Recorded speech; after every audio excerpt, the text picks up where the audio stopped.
Hey guys!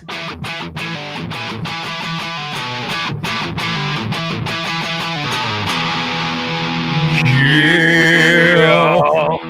One Up Weekly. RetroRalph will give it to you.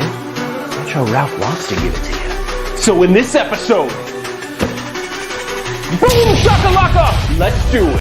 All right. Oh, yeah. We are here. Welcome to the One Up Weekly. We are so excited to talk about NBA Jam, and it's not just because Arcade One Up is coming out with a new cabinet, which we are very excited about. We saw it at CES, and it was a lot of things that were a lot of cool things there. But Ralph and I also are just huge fans of NBA Jam as well, and there's so much to cover, so much to talk about. So let's do it. Let's get right into it. Let's get right to it. Yeah. So much to talk about. Obviously, for those of you that do celebrate Easter, happy Easter.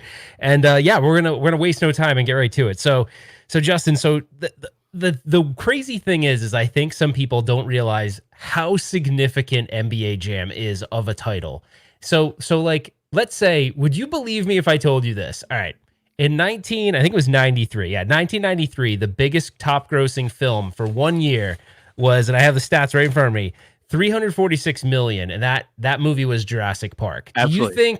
Do you think that NBA Jam made more money than Jurassic Park did that year, being that huge blockbuster title? No way. There's no way. Okay, check this out. It made 3 times that amount at $1 billion. Yeah. So think about it. $1 billion, 1 quarter at a time. Like, that is an insane stat for a game. So when I think about how crazy significant this game really is, and the fact that Arcade One Up has the licensing to produce it, like, now I kind of start to go, whoa, like, the hype is really real. It's not just hype. That's a huge audience that this game attracted. So it's spectacular to me. Like, it's amazing. Yeah, absolutely. And to talk about it, it's a 4-player cabinet, right? It's got all the bells and whistles that you would want out of an arcade cabinet. Up to this point, they put everything into it. I love me some 4x3, and that cabinet has the most modern LCD. They did it justice. It's got a high profile device on it compared to all the other home arcade cabinets that are out there. It's got Wi-Fi. You can connect it, and we will be able to play with each other. So that's a really cool feature, especially now, right? Like, I'm really excited to get that cabinet and then play some 1-on-1, 2-on-2. That's pretty incredible, because remember back in the day, Ralph, what was so special about it was going to the arcade and playing that with your friends. Yeah. It was actually one of the best sports games that I ever had played at that time in 93. What about you? Oh yeah, no, it was huge. I mean, when I think about it, it was sort of this first time that this game entered the arcade, where it wasn't like basketball by the rules. It was like basketballs that completely broke the rules. That's right. Yeah, it was this over the top. Fouls were okay. You're on fire and you're slam dunk it. You could break the backboard if you tried. And then there was 8, hidden characters in the game. As a matter of fact, I almost started the show.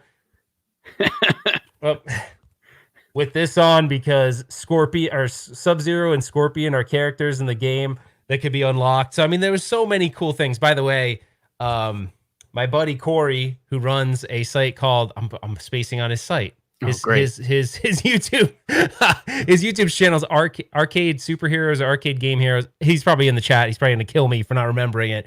I'll actually put a link in the description afterward. But he made this for me. He runs a company where he makes these big superhero suits and does kids' birthday parties and stuff. So I thought that was really cool that he made that for me. So thank you for that, Corey.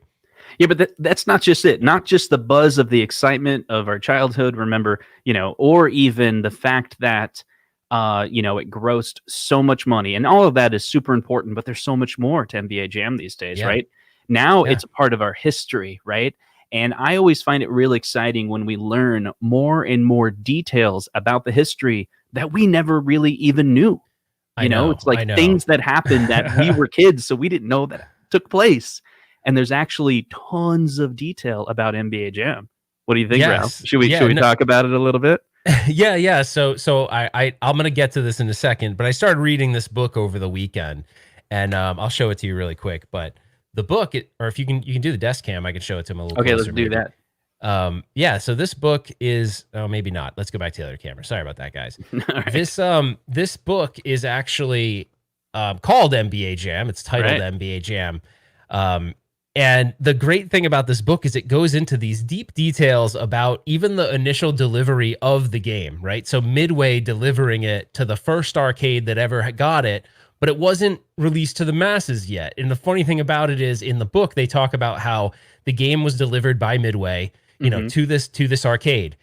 But when they rolled it in, it had everything was in place. It had this beautiful marquee. It had the beautiful artwork that we all know and everything, but it was missing something. It didn't have the game ROMs in it yet. So the chips that actually made the game run were not even installed yet, because that's how the developers were still actually like making revisions to the game before it even made it to the arcade for its debut. Yeah.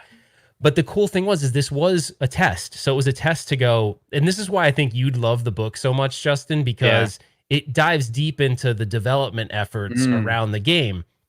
So there was one other thing about it that really stood out to me, where what happened was Midway was deliver it to the arcade, this one in particular in Chicago, and actually Midway was based out of Chicago. Makes sense. And so Chicago Midway.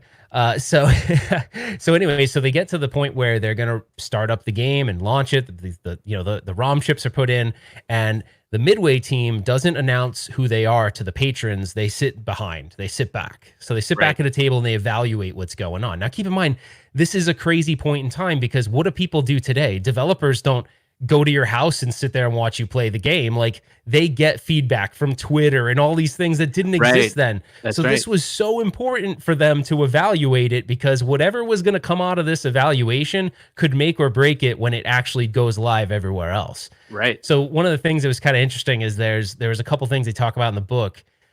They observed a kid going up to it, putting his quarters in and pressing start. He ends up standing in the wrong player. And they're like, what the hell? Like, so they go over and they don't announce who they are. And they're like, oh, hey man, I think you're player 2. And the kid's like, oh, thanks. And he goes over and he plays the game, and then they were nervous that maybe at that point the kid would just give up on the game, but then later on down the road he's playing the game and loving it. But they were taking notes like, hey, we got to add something. And in the book they call it adding idiot boxes to the game, where it clearly identifies where you're supposed to stand. Now that's funny for someone like Justin, who's a code developer, because I'm sure he's put in features that internally you guys call funny names, right? And like, you would absolutely.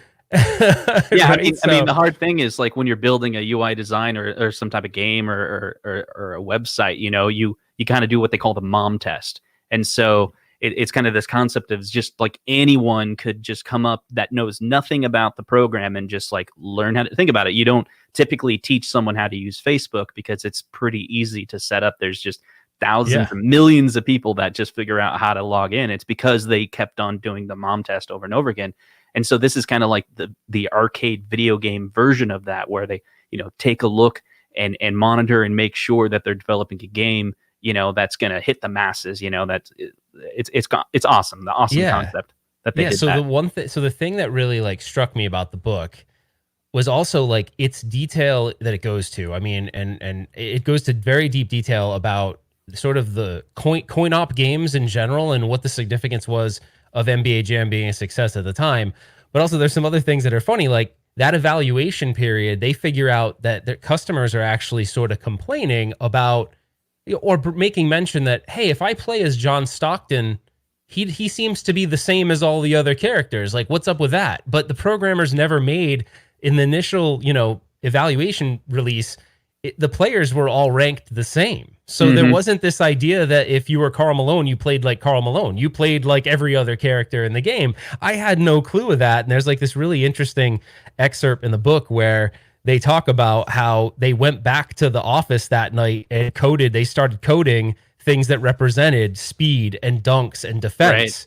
Right. And then went back and updated the ROMs of the game. And all of a sudden they got this like, oh, wow, that now you're capturing this essence of the true basketball fan too. So what a crazy idea that you took a fantasy basketball game, but then now gave it real statistics, even though it breaks all these other rules. Right. So it's really probably cool. Something they didn't even think of. That happens from time to time. You're so, thinking about all the abilities and functions that you have to build into a game. And then something so obvious, and that's why you do those tests. And that's why it was probably highly successful. So because they got that early feedback and they can make that change.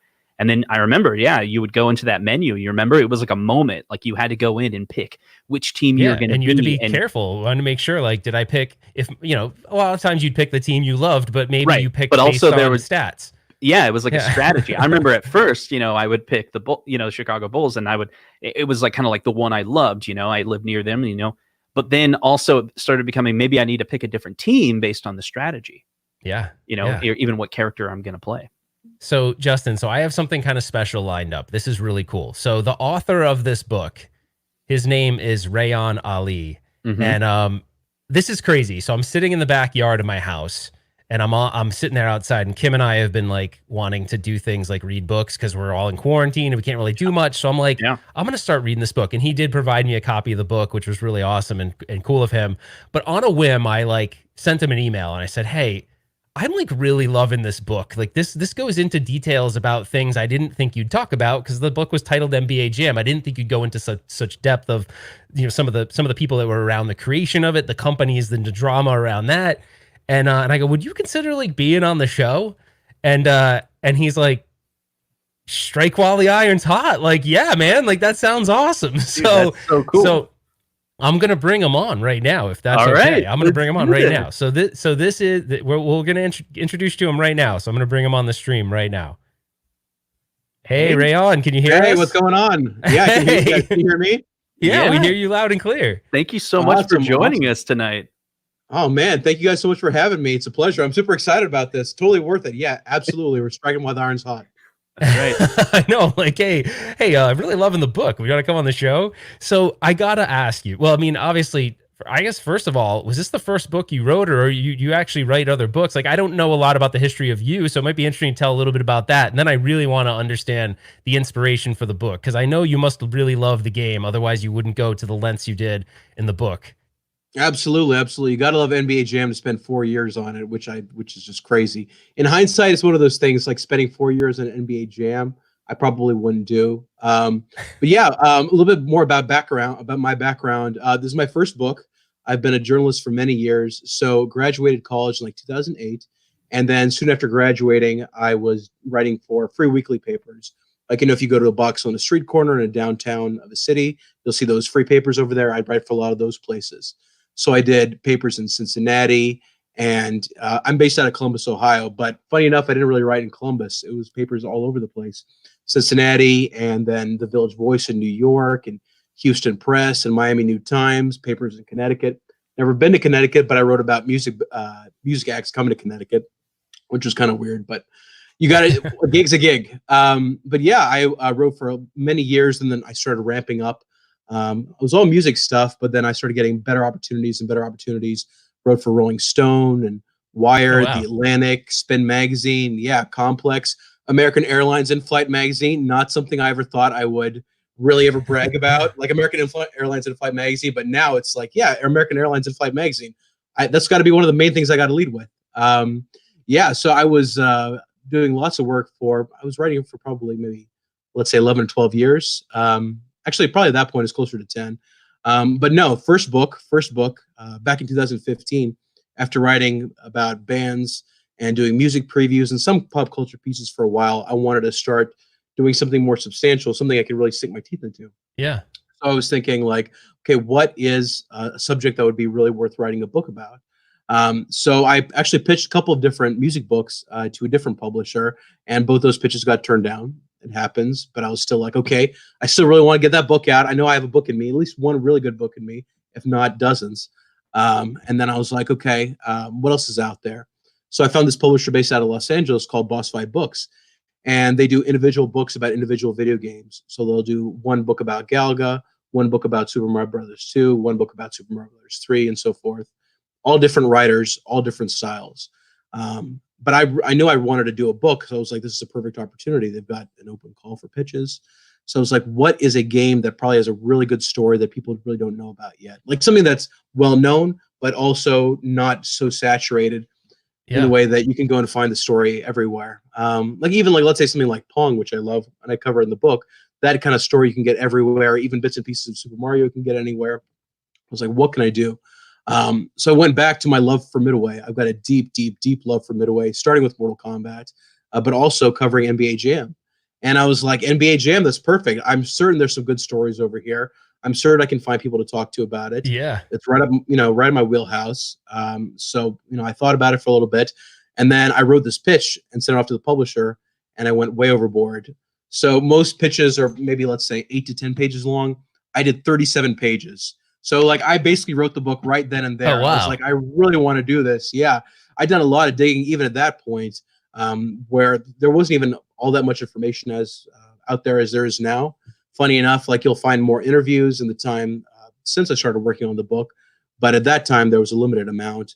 But yeah, so I pitched it to the publisher, and then thankfully they were like, yeah, it sounds great, let's do it.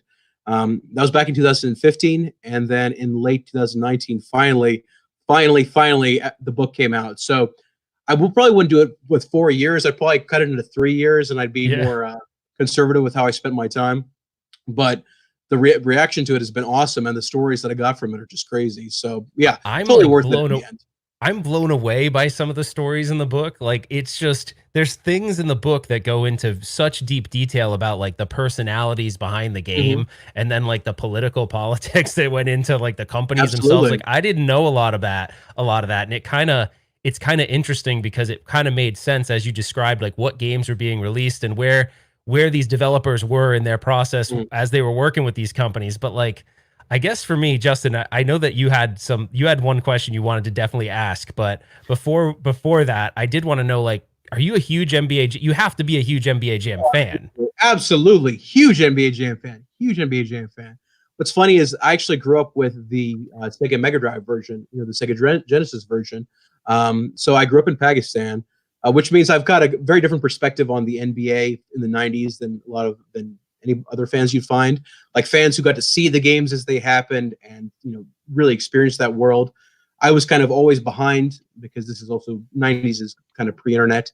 I'd access things like basketball magazines and trading cards and whatnot. But actually, I think I found it over here someplace for the interview.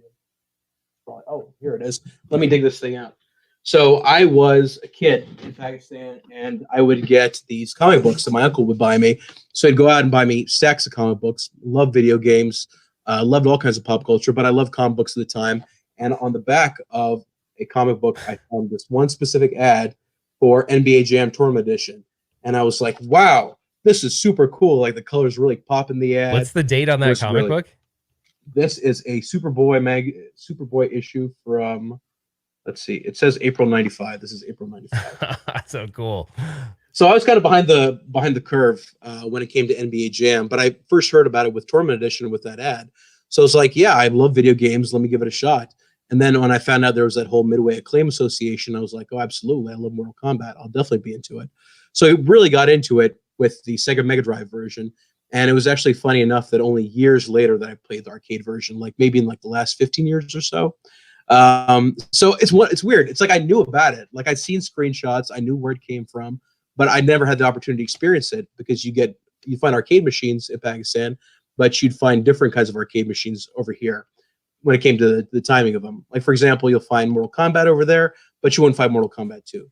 You'll find like one of the early Street Fighter 2s, but you won't find anything. We have a fan who's like in love with the original Mortal Kombat, so he'll be happy to hear that in Pakistan you can't get Mortal Kombat 2 because he loves Mortal Kombat 1. He's probably listening, so yeah. Absolutely, yeah. Back in the 90s, there was a one Pizza Hut in particular where I'd go and play the OG Mortal Kombat. But no NBA Jam, funny enough. I mean, it's also one of those things where it's like basketball isn't really a thing in Pakistan. Now I'm sure it is way more because of the internet and how accessible information is, and you can go on YouTube and find some clips. But back then you'd find like one magazine article once in a while. So I had a real weird way of watching it. Like I would watch like reports at the end of like the CNN sports broadcast where they do the recaps. That's how I'd hear what was going on in the league. Or I'd read Beckett basketball magazines. I'd follow things like NBA Jam. But yeah, NBA Jam actually got me into the NBA, which is weird because it's nothing like the NBA. But it was so exciting. That one ad in particular, like the colors, it's like, oh, the Seattle Supersonics look great. I mean, the Suns, the Knicks, there was just so much over there that I was like, this looks so cool. But yeah, huge NBA Jam fan. That's awesome. Yeah, one of the things I wanted to ask was, could you tell us maybe, as you were researching for the book and, studying what to put in there, what was the most exciting thing that you found that you just couldn't wait, to put pen to paper, to put in the book that made it in the book? Maybe you can tell That's a great question. Yeah. There were so many little bits and pieces along the way. Learning about Mark Turmel, the main creator of the game, was something that was really interesting to me because He I seems knew like about a crazy personality. And one of these amazing, like he's one of those amazing finds from the book that I didn't expect that I would run into, like a personality of Mark Turmel, where pretty much you could write a whole book about him. Like legitimately you could write and sell a whole book about Mark Turmel. So it's like, okay, so this is the NBA Jam book, it's the Midway book, it's also going to be the Mark Turmel book because Turmel is so interesting. But I just loved hearing the details about Mark Turmel's life. So he was a kid in Michigan programming Apple II games in the late 70s, early 80s. And this is back when this is a really new idea, the idea of young people programming video games and then sending them off. But, he was making $10,000 a month royalty checks from a basement in suburban Michigan. And I was like, this is incredible. I mean, this story itself was wild. Yeah. And there's actually video footage of him out there being interviewed back in the day. He was one of these whiz kids. Vid kids is what they called him back then. He's one of these vid kids who is, just a real hot shot who's going around with a nice car and he's got a lot of money because he's making these video games. But yeah, Turmel was one of my greatest revelations. And I did 10 interviews with him over the book. And funny enough, I still haven't met him. So I've written a whole book about him. Yeah, I've only actually met one person from the book. And that was even that person I met right towards the end of writing the book. So it's really strange when you think about it. But I mean, that's the power of keeping in touch via phone and really getting to know somebody that way. Emails, things like that. So I did 10 interviews with Turmel overall. And that's 10 interviews over a span of years. So it isn't like, okay, I just talk to him and I grill him and then I keep grilling him. So had some time pass. But Turmel was fascinating. And I was like, man, Midway itself just has so much going on here. Otherwise, I really, really love the story of the fans who wrote the very first NBA Jam strategy guide. I mean, there are two guys over in Kentucky. Their names were Randolph and Greg. And they would go to this arcade and they would put together this whole strategy guide by testing out codes, spending a lot of money to do so to make sure, okay, is this secret character in, or is this one in, or is that thing real, or is that thing real? And knowing that their story ended up with them visiting Mark Turmel, visiting Chicago, going to Midway from Lexington, Kentucky was just amazing. And that was a brand new story that hadn't been anywhere.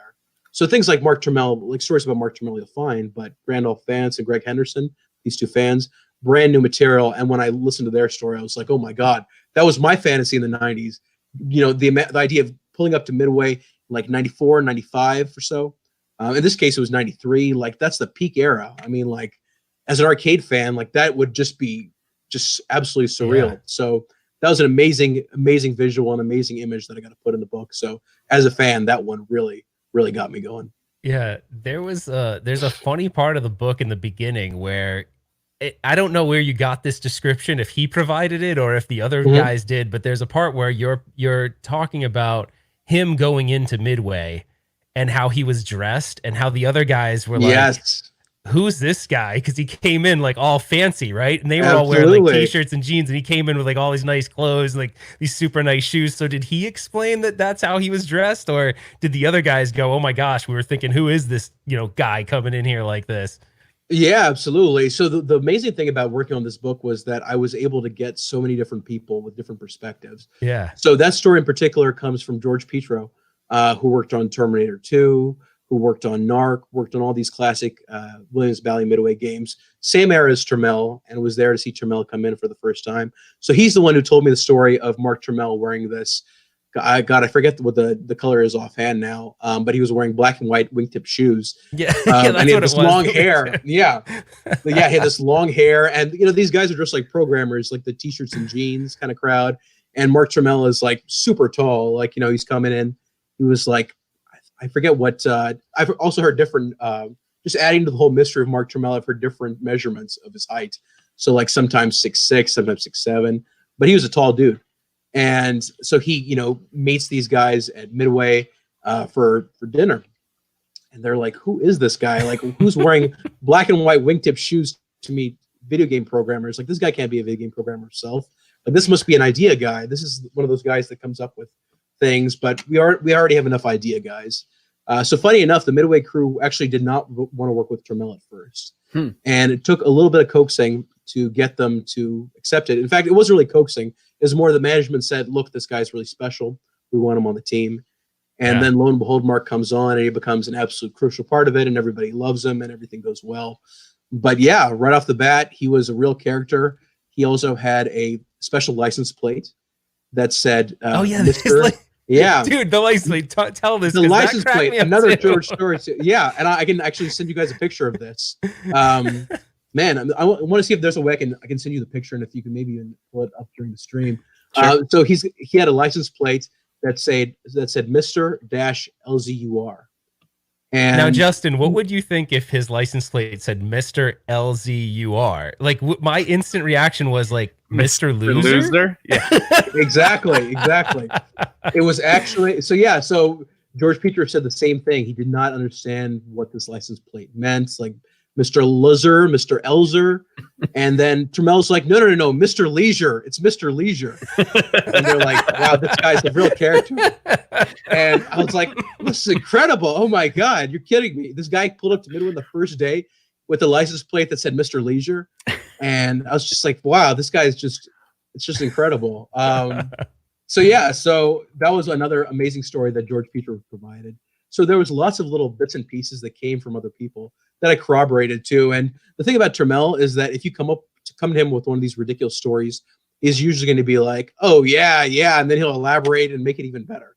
So that was what's great about it, is that I got to know enough people that I knew who was credible, and based on the timeline and other things I could check, all the details matched up. So it was a lot of work tracking down all the info, especially considering that all these places I described are no longer around and people have moved on. But through some good journalism and lots of researching, lots of Googling, lots of talking to people, you can kind of piece that whole area. Yeah. So I don't want you to share anything that's like, giving anything away, but is there something that was like almost shocking that you'd share that you're like, oh my gosh, I can't believe, or was there any like bit during this thing where you were uncover it going, no way, like that can't be, or something that just kind of took you back that there's no way this actually happens? Yeah, man. I would say this is kind of an overarching thing, but just how rough the video game industry is. Because, as you're a kid, you look at this with very bright eyes, like, oh my God, working in video games, that'd be the greatest thing ever. I bet all these guys, they get along all the time. I bet it's this wonderful world. And then you just learn about the kind of crunch that they went through while developing Mortal Kombat, while developing NBA Jam. And that, the idea at Midway was, you pump out a game and then, okay, it's on to the next. And even after Mortal Kombat came out and Boone and Tobias had created this huge sensation, I mean, you think they'd be able to celebrate, but Midway was like, no, like, you're going to make another game. That's what you do. Like, if you don't make a game, we don't have anything to put out. The company doesn't make any money. So learning about how tough that was and how there would be some chicanery over there, people doing maybe a couple of shady things over there, which I get into a little bit in the book with what happened between Midway and Acclaim. Of course, a lot of that's based on who you believe. But yeah, it really took the bloom off the rose when it came to the video game business, because, I know about what the video game business is like now, or at least, you'll read exposés, stories like that. But when it comes to the 90s, you don't really know, because people aren't going to be talking about it the same way. There wasn't stuff like social media for somebody to go out there and say, okay, I'm going to be a whistleblower that we're doing this, or, this is the situation that I had with this. Leaks were, of course, I imagine, totally different back then. So that was a big thing for me, was like, wow, the video game industry was pretty tough. And some of these people you thought loved each other really didn't get along. I mean, it was just all about doing business. Well, it was funny because Justin and I both have engineering backgrounds. Now I moved more into the sales side of things more recently. I'm more marketing and sales. And it's funny because when I read that part about him walking in with the wingtip shoes, I remember being the guy that was still the engineer. And a guy like that coming in, and I would automatically be like, well, he's not the technical guy. There's no way that guy is like, there's no way that guy knows what I know. And I can imagine them all sitting there kind of going like, oh geez, like this dude has wingtip, like this, there's no way this guy's legit. Exactly. But he was just all California'd out because he had been spending some time in California, right? And that's it's pretty funny. That was really funny to me. Yeah. And Turmel himself has had such a crazy arc. I mean, he starts off in Michigan as very unassuming kid. I mean, he's just, he's just a regular kid. And then he has this amazing opportunity to write these games. and then that takes him down a different path than the other people in his life, where he's deciding, do I want to go to college or do I want to go and take this game development position in California? And then he's eventually like, I love the games, I'm gonna go out to California. But I think that I think he was at EA when this happened. Was it EA or Activision? It might have been Activision. This is back in the day. But these Activision programmers, I think they were Apple II programmers. One of those systems back then, they were so coveted that they would split them up and send them to conventions on different flights, because in case they crashed, plane crashed, you didn't want to lose all your main developers at once. Like that's just how important somebody like Turmel was, and Turmel was still just a kid then.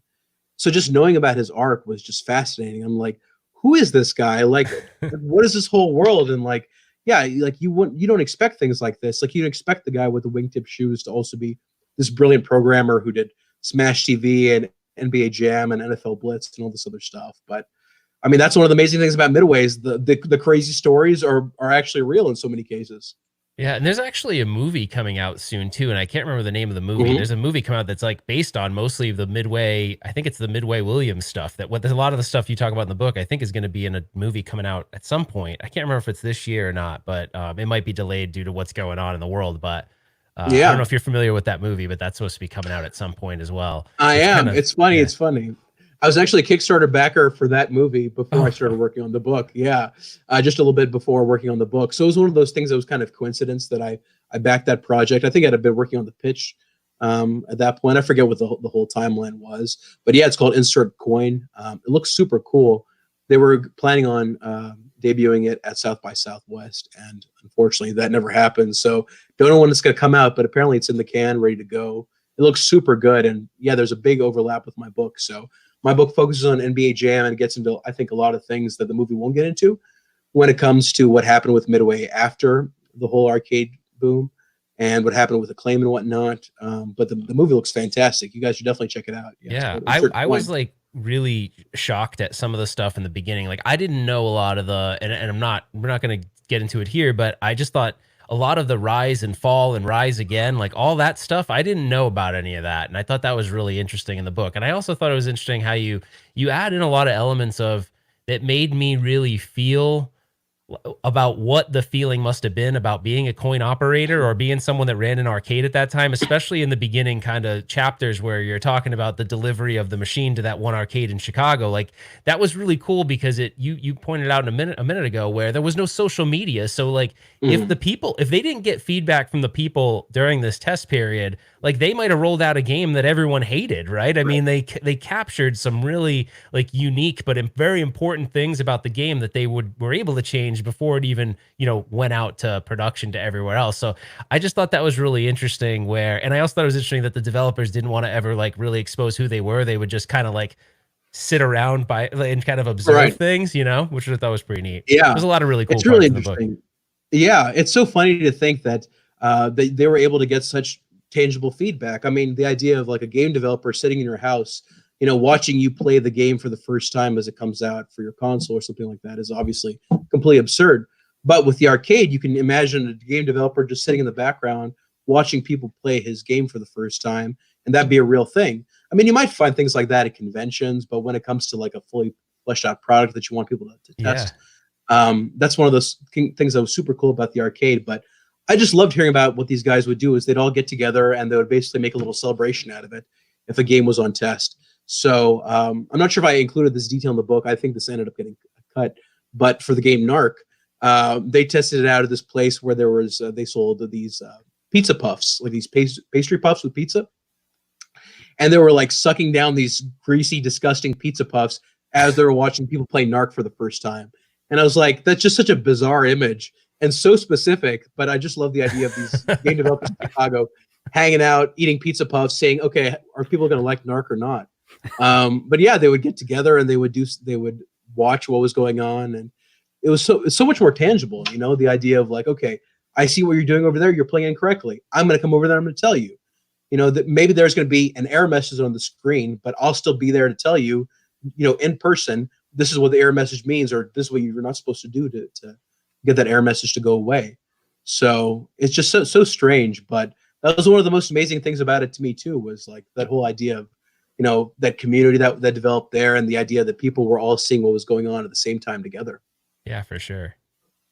That's awesome. I had some stuff that I had kind of found. I don't know, Justin, if you can kick it over to the camera. I think you'd find this kind of interesting. So me Yeah. being sort of an NBA Jam fan myself, Yes. yeah, I have the topper off of the champion.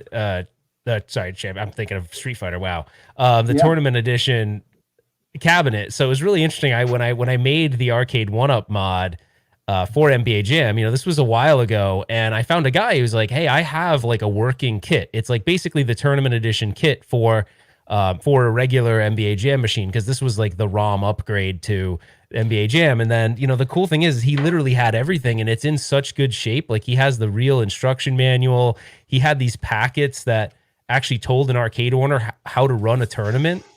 Absolutely. Oh yeah, you got look it. at Oh, that's that. awesome. Yeah, that's so cool. I was going to talk about the same thing today. I saw I rewatched the arcade 1-up mod video today, and I was like, there, he's got what I was going to show him. But no, keep going. I love this stuff. It's so cool that somebody else has it too. Yeah, and they had like this was stuff they didn't even put on the machine. Like I don't know why. Maybe there was extras or whatever. But the coolest thing, and unfortunately, it's not in really good shape, this is all the original art that they would have had that they could put on the machine. Wow. Like, yeah, so it actually has, like, you would have put these new stickers like maybe on the marquee, and there's a suggested place of where you can place it. But I just thought, I mean, this is old, right? It was from 1994 probably, right? Mm-hmm. So it's interesting to think, like, some of the stickers, I used one of the stickers actually. This right here was the part of the marquee or the monitor bezel that kind of says NBA Jam and has that emblem. That was right here. So I was like, oh, that would be a neat addition to the arcade 1-up mod. So anyways, I just thought I'd share this stuff because, this is history, and it's pretty neat that the guy that I bought this off of had kept all of it, and it's in really good shape. So yeah, that's so cool. No, I love it. And I love that mod video too. I was like, that got me, in some ways, that's getting me more hyped up for this upcoming actual arcade 1-up cabinet. I'm like, wow, this mod looks amazing. I hope it's half as cool as what this machine looks like. So question, you're buying the NBA Jam cabinet, right? I feel like I got it at some point. Yeah. I actually have a Street Fighter right over here, one of the arcade 1-up Street Fighters. And I want to get Mortal Kombat also. NBA Jam, I'm definitely going to get. I'm not sure if I'm going to get it on day one. $500 is a lot for me right now, but I still I got to get it. So yeah, one of these days for sure. Well, hold on. You've got to have you have to have spoken to the arcade 1-up people, right? I mean, I spoke to them to be like, hey, here's a book, check it out. So they're currently reading the book right now, and yeah, I think that the feedback's been good from them too. Right. So we need to talk to David. Hey guys, guys in the chat, hit up David. You guys are good at spamming him. Say, hey, Rayan needs a cabinet, man. Come on, he's right. He wrote a book about NBA Jam. Get this guy a cabinet. I appreciate the vouching. Thank you. That's awesome. But no, it looks great. And what's so exciting that something like this is coming out, because people get so excited about NBA Jam again. And one of the big things that I was really hoping for when it comes to the book, one of the broader effects would be NBA Jam having a greater revival overall, because it's such a great game. It's got so much history for the franchise. I'd say that, I don't know. I really think that there's a time that NBA Jam can really come back, but maybe this is it. Maybe it'll be sometime soon, but I'm just hoping that this somehow inches it along a little bit more. Yeah. I mean, Justin, sorry, what were you gonna say? Yeah, I completely agree. It's an exciting time in the retro gaming industry right now, because a lot of people a couple of years ago thought that maybe the retro bubble had kind of burst. But I think it's getting some type of, at least among the communities that we've been working in, the kind of a second wind with the arcade 1-up and the Legends Ultimate. And then there's like 2 or 3 other companies coming out with pinball machines as well that you can put in your home. And actually, Ralph, we were talking about it recently. The arcade industry as a whole right now, the little bit that exists, is also suffering bad. I called my local arcade dealer, and luckily he has another business doing computer, support, and that business is booming. But he had to shut down all his arcades. He's done. This guy owns like 700 arcades machines and like 3 or 4 arcade in the Midwest, and so he shut down right now. But as long as like arcade 1-up and At Games still can get the shipping, the home arcade may actually boom a little bit because a lot of people are stuck at home right now, and people Yeah. are like looking for things to Absolutely. do. If you have your job, if you've kept your job and you can afford it, then I think there's a lot of people are going to be hyped about. Here we go. About Mr. Leisure's license plate. There's Mr. Leisure. There's Mr. Leisure. So there's some proof. Yeah. So that's from Turmel's garage. Wow. So it's interesting that he would have like kept it though. You know what I mean? Like I find that it's interesting. Like if I look back at the stuff that I really cherished as a kid, my mom threw so much of it away, which is really sad. And I envy these people that I come across since doing YouTube. I come across all these people that they're like, oh yeah, I have my Sega Genesis that I played. And that makes me jealous because I wish I still had some of that stuff. And of course you can go buy a new one, or not the new one, but it wasn't mine. And so there's been a couple instances where I've shared on the channel, like my Sega Dreamcast I was really excited about when I moved to California. My mom threw it away, and I actually talk about that. And I was like, man, that one didn't have as much nostalgia, but I mean, think about all the stuff you probably had as a kid. Like you have that comic book still, but that's a cool thing, right? That you were able to save and you can look at and it brings back memories. Absolutely, yeah. And when something significant happens, like, oh, I just happened to read this NBA Jam book. Now I can show you the exact comic that I had that really got me into some. That is really cool. Yeah. So that one I dug up, but I remember that distinctly. Like even the quality of the paper that it was printed on was a little bit better than some of the other comics that had the same ad. But man, it really popped. But yeah, no, it's man, that poor Sega Dreamcast. I mean, of all systems too. The Dreamcast just couldn't catch a break, man. It's a great system, but yeah, Mom throwing it in the garbage. It's so sad. Oh no, RIP. Or went out for the Dreamcast. Damn.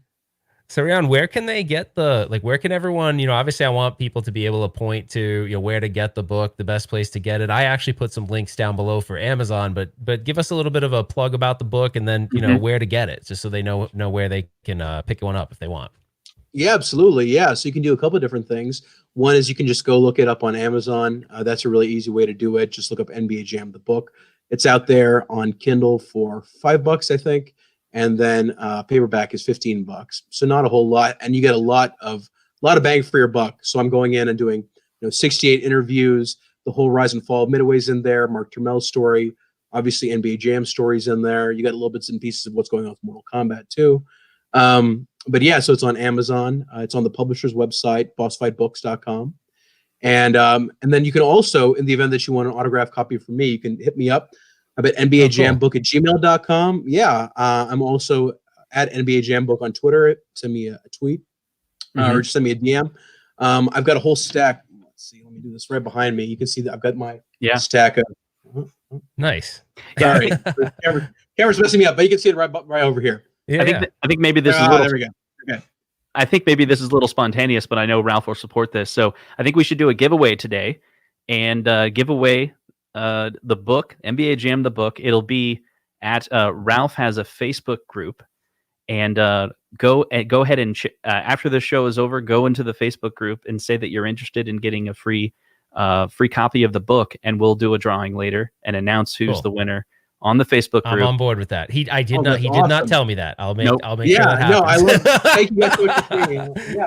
Yeah, I think that'd be pretty exciting. We've been talking about trying to do more giveaways, and I think this is a perfect opportunity to do one. And I'll send you my little business card too. So I've got like a little thing that's emulating those old ads with the bursting out of the paper. Oh, right. Oh, nice.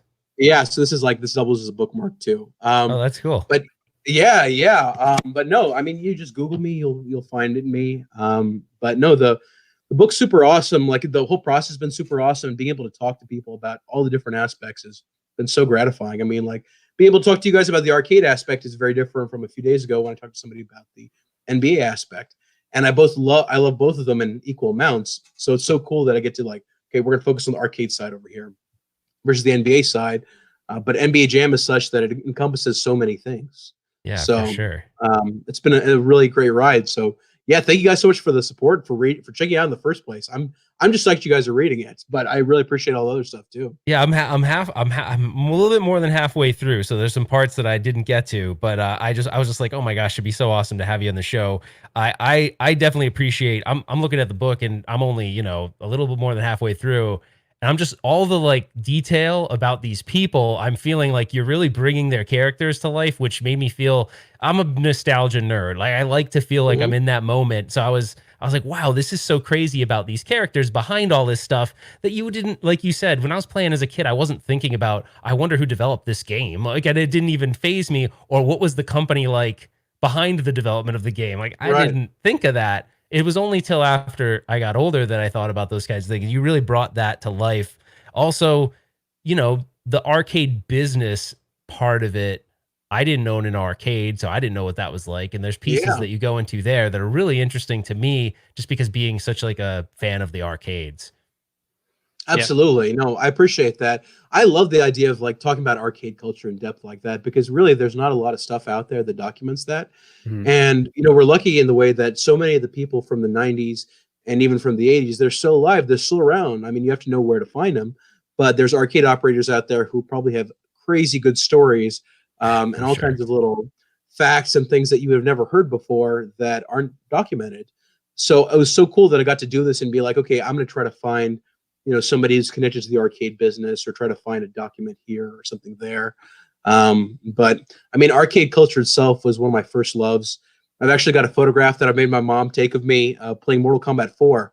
So back when I visited, when I lived in Pakistan, I would still visit the States. So I was born in the States, grew up in Pakistan, moved back over here later on. And when I would visit in the summers, I would have my mom take me out to different arcades. And this one time I made my mom take photos of me playing Mortal Kombat 4, because you couldn't get Mortal Kombat 4 in Pakistan, but I was just like, I love the Mortal Kombat 4 machine. So I had to take pictures. It's just so embarrassing, but I have those pictures still. So I have a special place in my heart for arcade culture, and, you know, it's just something so special. You know, it's such a different era now, and, you know, it's fun going to Dave and Buster's, let's say, which is where you're going to see more of a mainstream arcade, but it's just not the same as it once was. Yeah, so for sure. I just love being able to try to capture that and be like, okay, what was that era like? How are these people making money? Like, who was talking to whom? So, no, I love that coin-op culture. So I felt just so lucky that NBA Jam gave me an opportunity to do that in addition to all the other things too. For sure. For sure. Well, I definitely appreciate you jumping on. I know it was kind of like a course. last minute thing. No, it was great. Yeah. Well, I'm gonna provide all the links to the book, and then Justin's gonna guide me through giveaway, because I'm terrible at those. so make sure. But yeah, if we're gonna just rattle off a couple more things here, but I definitely appreciate it, and I'm sure we'll be in touch. Absolutely, absolutely. And I would also like to throw in, I really appreciate you guys giving away a physical copy of the book. I'd also like to say, yeah, if you want to do 2 or 3, let's say 3 digital versions too, I'd be happy to throw on those too. So yeah, all I need is email addresses, and I can send you over Kindle versions and all that stuff real quick too. Awesome. That sounds great. Cool. Yeah, That's awesome. We absolutely. really appreciate it. Yeah. All right, Of man. course. Well, No, stay safe. Yeah. Stay safe. Wash your hands. I always say that to everyone. I don't know. It's just maybe because I have kids. That's the way. That's what you got to do now. Yeah. Yeah.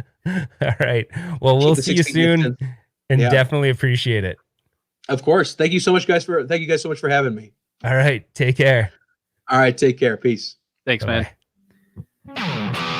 Well, that was really that cool. Was so cool, man. It was so great to have a guest on tonight. I know. We don't have guests usually. That was pretty cool. It was kind of cool. We were talking about how we wanted to, the plan was to do an episode about NBA Jam, and then one thing led to another. We were like, let's just talk to the guy and see if he's interested. I thought it was really neat. He's a really nice guy. Obviously, I don't want to give away the book because there's so many neat things, but there's definitely some cool things in this book. And if you're a fan of the game, if you're a fan of the game and you enjoy like arcades and loved arcades, I think it's got a lot of things for you that you're going to really enjoy. And I'm not even really much of a book reader. I'm not really, but this I'm only a book reader when the content. I have to say it. When we were on the phone and he was going nuts about this book, he was like, "Oh my god, I'm in chapter 2, and it is so great." And I'm like, "Well, okay, so what type of book is it? How big is it?" And he goes, "Well, it's not like a picture book."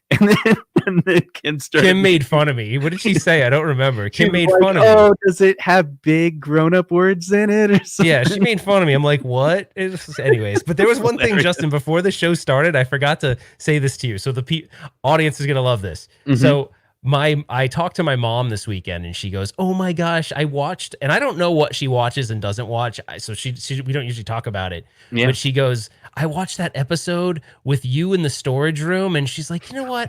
I really like Justin." And I was like, "Okay." I was like, "I like Justin too." And she goes, "I would adopt Justin." I was like, "Okay." So my mom wants to we're adopt you brothers again. now, huh? Yeah, so my mom wants to adopt you. See, I don't apparently. understand. I don't know if it's a compliment or not, but I get that a lot. You know, Kim even said that. She's like, "Oh, I really like Justin. He's But you out really of all want your friends, he's the nice." But you really want your fiance or your significant other to like your friend. So I that's a think good so. thing. Yeah, I think that's a so. good thing. You're But they always say it in a surprising way. Like it's I actually like him. I'm like, wait, why'd you put the actually in there? I know, man. I didn't think I'd like him. Ralph and Justin starting the Step Brothers reboot. That's awesome. So we So kinda had there that- was a super chat that we missed by someone. In Yeah, there. you know- you put it up on the screen, but we didn't put it up there yet. Okay. Yeah, I think he makes a good point, right? Sling Spade. Thank you so much for the super chat. He says, for anybody that can afford it, buy something from Arcade One Up this year. It'll help keep them in business. Doesn't have to be a full-size cab, just something. And yeah, that's a good thing. I'm hoping they're going to do well. We talked about this yesterday, where if it seems like the ship dates are still coming through. I mean, we learned. I mean, that's what this it says. weekend about Pac-Man being available. I think it comes in May. You know, so evidently they're sticking to their original deadline, because when we were there at CES and they were talking about when Pac-Man would come out, didn't they say around Father's Day? Yeah, that's what they were saying. So it sounds like they're going to try at least to make those dates. So maybe we'll get lucky and they'll make the dates. I will say that when I was looking at like products, I buy a lot of stuff from AliExpress. And for like when we first started like really getting hit in the United States, they were coming out of COVID over there, like not coming out of it, but definitely sort of flattening the curve over there. Right. And I noticed that a lot of the products that were kind of hung up all of a sudden like started shipping. So anything that has already developed was shipping out, but anything that they had to make was not. And it looks like that stuff's starting to come out. So in all the companies that I order from AliExpress, and I don't review a lot of the stuff. A lot of it's just for my own. I should review it, but I don't always. It comes out of Shenzhen, China, which I'm assuming is exactly where Arcade One Up stuff probably comes from. Do you see in classic Kim? I enjoy watching your bro. Yeah, well, thanks, Okay. Kim. All right. That's awesome. All right. So yeah, so I don't know. That was really fun. The fact that Rayan came on in short notice like that was really cool. You know, if you're into NBA Jam, I say it's one of those things you should probably pick up. I'm really looking forward to that other, also that movie coming out, that documentary coming out, which is really about Midway, and I can't remember the name of that. Oh, they documentary mentioned it before, right? Yeah, we was it Insert Coin? Yeah, I think it's Insert Coin. That seems really cool, but there's elements of that in this book too, which is really neat. Like there's a lot of drama around the companies and the developers that I didn't even realize, which are in this book, which is pretty neat. So yeah, I'm super excited about it. I picked it up yesterday. I was like, okay, you know, I think I saw it on Amazon. It was like $12 for me, and I was like, all right, done. I'm gonna get it. So I should have it soon. And it was, I'm pretty sure it was one of the items that you know how sometimes you go on Amazon right now and there's few items that are like, yeah. You order it, you're not going to get it for like a month, but this said I would actually get it in a week or so. So I'm pretty excited about that. So Justin, I'm going to beat you to finishing it probably, by the way. I wanted you to go into something, and I meant to go into it because we have some time left here. Okay. I wanted you to go into so something that keeps getting brought up is like how's the online experience going to be for NBA Jam? Like, is this going to be bogus because it doesn't have an Ethernet port? And you know, I think something that doesn't get brought up very often is who does Arcade One Up partner with, or who have they partnered with recently to create some of these games and bring them back to life for us? Because they're not just running MAME. They may have done that in the past, but they're not doing that anymore. They're doing commercial emulations. So could you talk a little bit about, you know, who are they partnering with to pull this stuff off? And do they have the technology to be able to provide a good online experience? And like, what is it? Like, what can make me and you, if I'm on like an okay internet connection and you're on like an okay average internet connection, like what's going to make this experience good? Like, how are they going to pull this off? Yeah, so the company that they partner with is called Code Mystics. They're a software development shop doing retro emulation and video games for modern consoles as well. They're like porting old ROMs the new one. And I believe the company originated from the old Digital Eclipse company. Like it has some of the developers from it, if I understand correctly. But most specifically, for the last several years, Code Mystic has been working on their own version of a net play or netcode. And according to their specs, what they tried to do was to make sure that the peer-to-peer connection, they're trying to make that emulation be able to handle latency of about 150 milliseconds. Like that's their tolerance, right? And so we probably know them as the company that did the Star Wars cabinet. Remember how the Star Wars cabinet was so great? It came out, it had all the additional menu items. Now, this is the company that Arcade1Up actually sent the original cabinet to Code Mystics and said, hey guys, this is what you need to emulate. You need to emulate from the source. And the great story from that, when we talked to John, was how a lot of people, when the Star Wars cabinet came out, said, hey, when the Death Star explodes, the emulation is not right. But the answer was, no, it is right. They emulated it based on what they actually saw of the original Star Wars cabinet, not what everyone's used to in the MAME version. The MAME version actually got it wrong. So this is the attention to detail that this company, Code Mystics, has. And so if you compare Ethernet, 2G Wi-Fi network, and 5G network, of course, the Ethernet's going to have the least amount of ping time, least amount of standard deviation for variance and latency for those packets.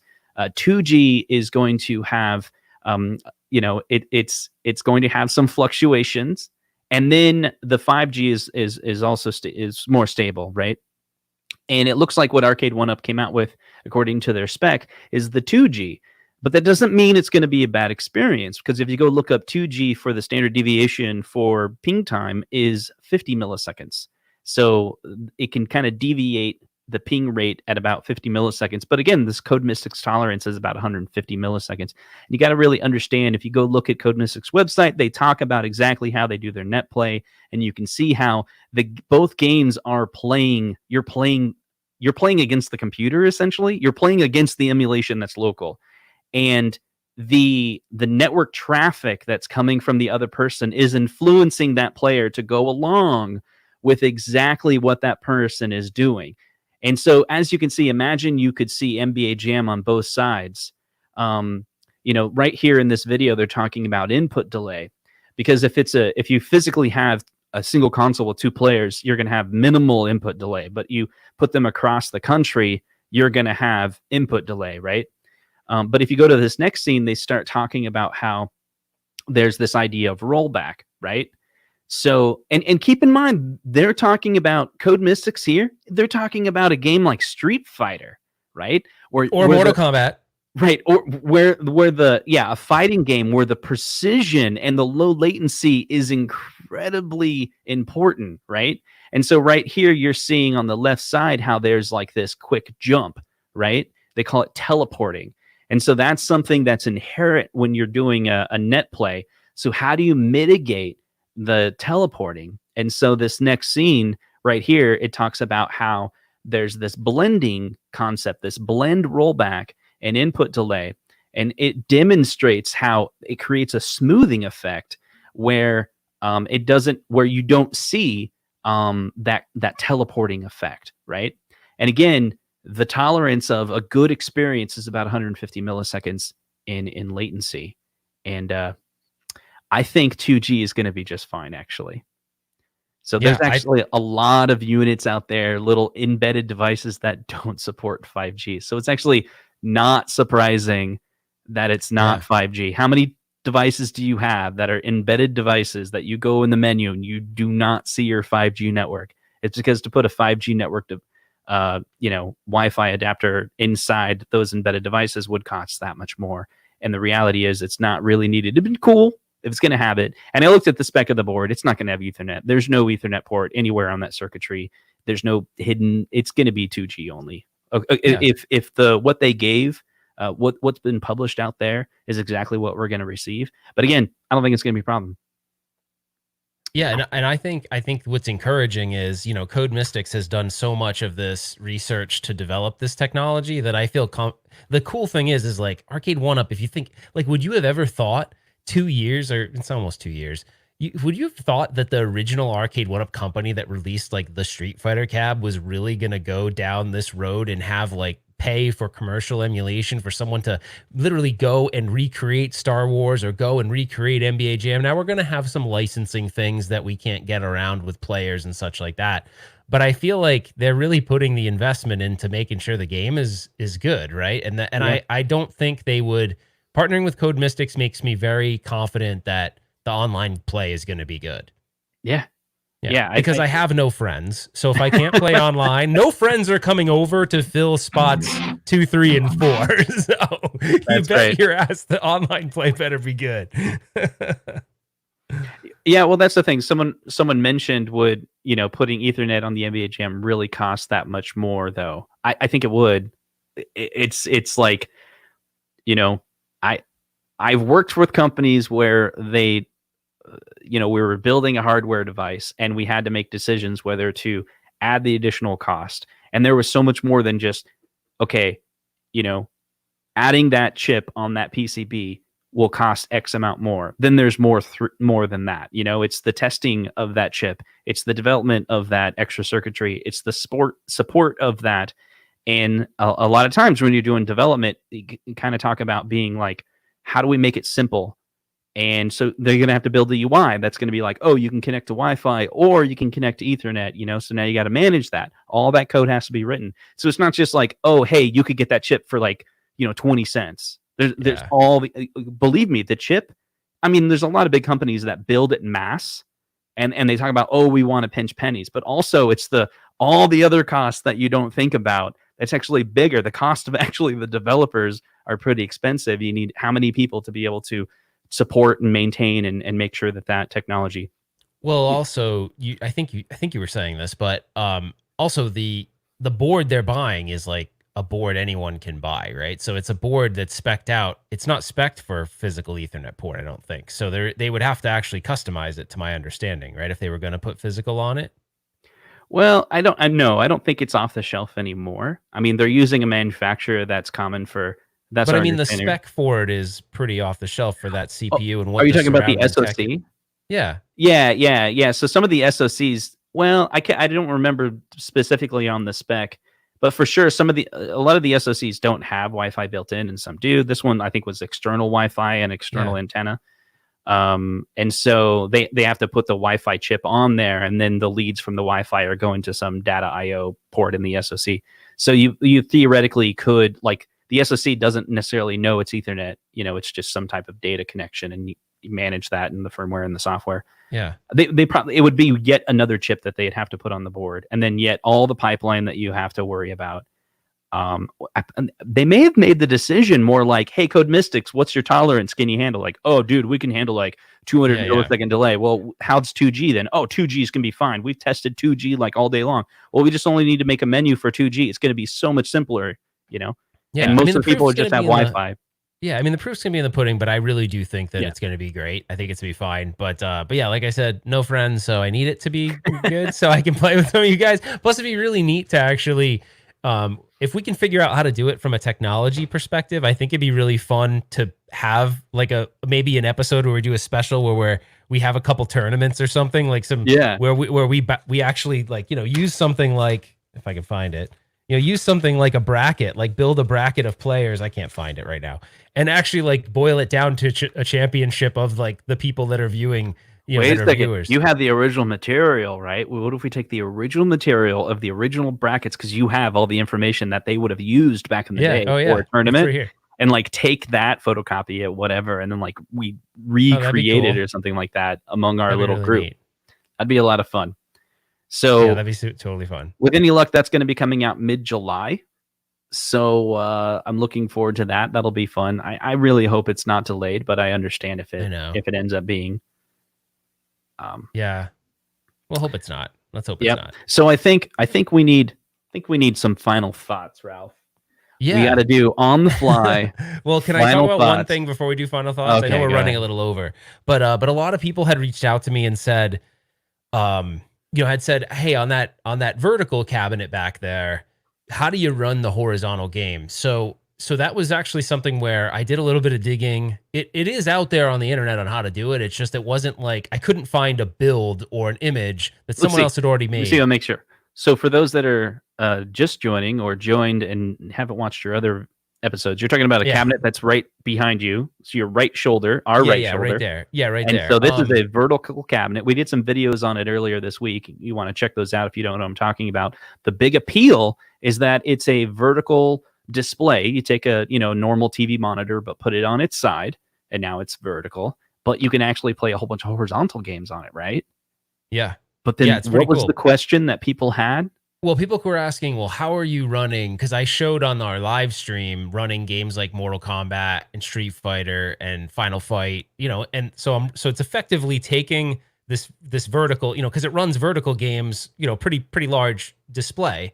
But if it's going to do a horizontal game, now it's got to flip this and go, okay, I'm the right orientation, but how do I maintain the right aspect ratio? So it has to build some borders and do some things around it because you want to maintain 4:3. So it effectively gives you the option to do that, and it's about a 19 or so inch gaming field.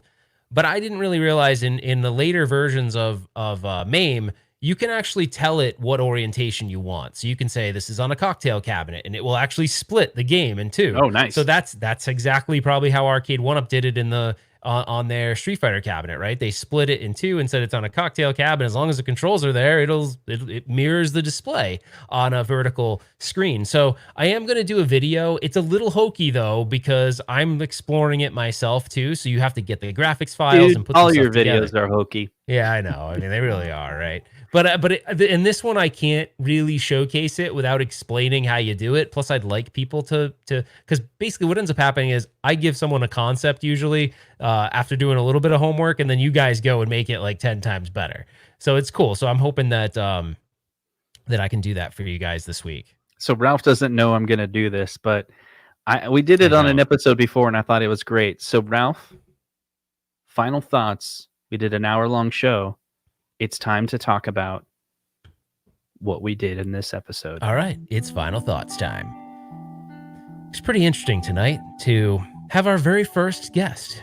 Admittedly, I was really nervous to relinquish control to other people. Even Justin makes me nervous sometimes, but I've gotten over it. But anyways, what we learned today is Rayan's the man. He's a very, very good writer, and I think if you're an NBA Jam fan, you need to pick up this book. But if you don't, then that's all good too. We also learned that we believe that the Arcade 1-Up cabinet is going to come out on time, and fans like us will rejoice as we play Arcade 1-Up online because we have no friends. That's right. All right, that was great.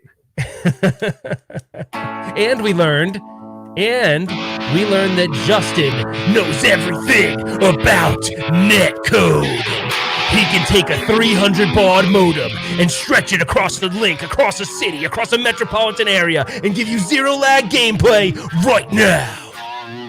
Very good. There. Hey, for those of you that are still with us, I wanted to let everyone know I finally did come up with a 1-Up let's weekly hear the theme song. You said you made it. Are you guys ready? I'm ready. It goes like this. Ready? Yeah. No.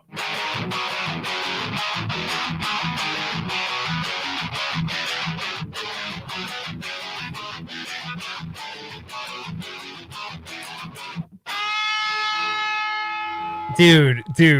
Okay, that was dumb. That's the Metal Jesus Rock song. Oh, man. Shut up. Every single time I didn't know he was going to write the song. It's a ripoff of somebody else. I didn't know you were going to do that. What about someone's requesting closing time? I don't know. My guitar's probably out of tune now. All right, I don't even remember how the song goes. We want some closing time. Closing time. One last call for alcohol. So finish your whiskey or beer. All right. Okay, let's do some closing But Mike time. wants it, but Mike was making fun of it, so I don't know. But Mike loves closing time. He hates it, but he wants it. I don't know. It's weird. He wants something he hates. It's weird. He's demanding it from Rhode Island. I want closing time. All right. Closing time. Open up the doors and let you out into the world. Closing time. Turn all the lights on for every boy and every girl. So gather up your joysticks, put another quarter in, because the game's not over yet, and this didn't even rhyme. Closing time. You don't have to go home, but you can't stay here. All right, I think All right, that's it guys. for tonight. Thank you so much. And Ralph, why don't you do your new outro that you say every single time? What's my new outro? So don't forget to wash your hands. No. Stay safe. No, actually, I'm going to say something that I don't actually say. Okay. This is so stupid. I never plug the actual show we're watching. So we are here for you, through all this every Sunday at 4 p.m. Pacific. Tune in right here, One Up Weekly. But the other cool thing is I've been talking to Justin on the side, and he's been kind of entertaining the idea that maybe we do more shows throughout the week, shorter ones. Like we're going to rename segments. it to Daily, One Up Daily? No. The Daily Weekly? I don't know. That doesn't even make sense. Well, just forget that it has weekly in it, but you might see us more often. Just whatever. It's fine. So, but the cool thing is so like for instance, I created that vertical cab video, but there was all these questions. So we were thinking we could do videos maybe throughout the week too, where it's like, hey, we're answering questions about the last video, because sometimes they're not tutorials. What? Chris Guy's at the One Up. All right, Chris is awesome. By the way, you guys don't know Chris. If you don't know Chris, Ralph's Retrospect, which is a playlist on the channel, is Chris. Chris is Ralph's Retrospect. And no, I didn't name it Ralph's Retrospect because there was someone one time, Justin, that was like, you have such a big ego. You wouldn't let Chris name his own show. I was like, Chris named it that. They're like, oh, never mind. Jerk. Man, we got some really good names in here. One Up in Your Face. Call it the Ronzio Rewind. Oh, that's good. Mr. Mondays. These are really good. My favorite is from Zohar, the One Up Never. That's pretty good. When I was a kid, my brother was in a band. They called the name Wonderful Nothing. I always thought that was a really cool name. Anyway. So Kim wait. told me that you and I do Italian goodbyes when we end the show, that we like literally never end it, or we take a million years to end it, which she's actually right. We take a really long time to end the show. All right. I think it's... Oh, this is actually true. I didn't know Glenn was going to do this. So Glenn used one of my intros. He had asked a bunch of people in the community he said, "Hey, would you want to make me an intro and I'll use it in one of my videos?" So it was funny. I like just made that. I made that intro and he used it. It was really cool. It was funny. I didn't expect to see it. But yeah, so that was kind of fun. Yep. All right. I think this is it for real. One up in your pants. Oh, wait. That's what you said. One up in your pants? It's time. We're going to end it for real. All right, guys. You know where to find us every Sunday, 4 p.m. Pacific time. And we will see you on the next one. Take care, guys. Stay safe. Wash your hands.